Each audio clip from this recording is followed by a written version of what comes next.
সুপ্রিয় ভিউয়ার্স, আসসালামু আলাইকুম। অতি কষ্টের সহিত জানানো হচ্ছে যে আমাদের প্রাণপ্রিয়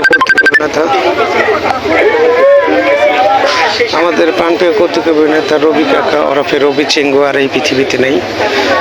তার মাতৃঘাত কামনা করে উনি যেন ব্যস্তবাসী হয়। এই যে রবি কাকার বাড়ি। অনেকে আছে এখানে। আমাদের শরীফ ভাই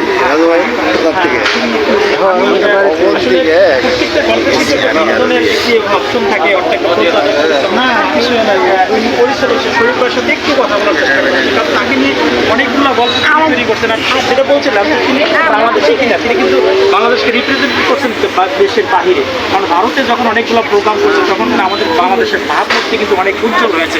আমরা শরীফ ভাইয়ের সাথে কথা, শরীফ ভাই আপনাকে আসলে দুঃখ পরাক্রান্তি আমরা বলতে পারি। কারণ শুরুতেই যখন বাদাইয়া মারা গেছিল, যখন আমি করছিলাম, তখন আপনাদের যে মনের যে অবস্থা ছিল, আসলে পেজের কারণে হয়তো দেখানো যাবে না লাশটা। তারপরে আমি চেষ্টা করবো আপনাদের দেখানোর জন্য। এই যে হচ্ছে ওনার লাশ, ঠিক আছে, ওনার লাশ এইটাই। ওনার বাড়ি অনেক শত শত লোক এসে হাবিজ হয়েছে।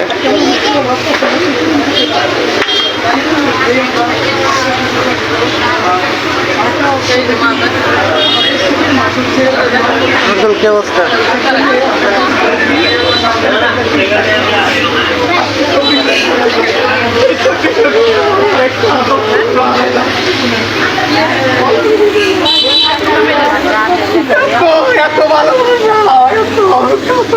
আমাদের আর্টিস্টরা দেখায়। তবে আপনার মাধ্যমে আমি জানাতে চাই, আমরা যারা এই মিডিয়া জগতে আছি, আমরা দেখি 4 স্টলে গেলে একজনের জন্য একজন জান দেই, কিন্তু বিপদের সময় কাউর আমরা কাছে পাই না। এটা আমার বড় দুঃখ। আসান ভাইকে নিয়ে হাসপাতালের ধারে ধারে ঘুরছি, তার মৃত্যুকালে কাউরে কাছে পাই নাই। রবি ভাইরে নিয়ে আমি ওনার একমাত্র ছেলে সাইফুলকে নিয়ে ঈদের 2 না 3 দিন পরে থেকে টানা কন্টিনিউ একটা দিনের জন্য ভাব নাই আমি রবিবার কাছে আসি না। কিন্তু রবিবারে ডাক্তার যাদের সাথে সঙ্গ করলাম তারা আমার কাছে আসে না, আমার কাছে বসে না। আমার নিতান কাল কেউ আমাদের অগর চাঁদ মুখটা দেখতে চাই, কেউ কাছে আসে না। এটাই বড় দুঃখ, আর কোনো দুঃখ নাই। আসলে কথাটা কিন্তু বাস্তবসম্মত। কারণ আমরা দেখি যখন যাকে নিয়ে আলোচনা সমালোচনা হয়, বিপদের মুহূর্তে যদি সেই সময় কাউকে আমরা না পাই, মনের কষ্টটা কিন্তু আরও বেড়ে যায়।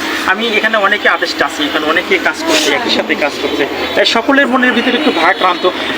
আমি দেখছি অসংখ্য ভিডিও আপনি তার সাথে করছেন, আজকে তো উনি চলে গেল। আসলে আপনাদের আগামী পথ চলাটা আসলে তাকে একটা স্মৃতি।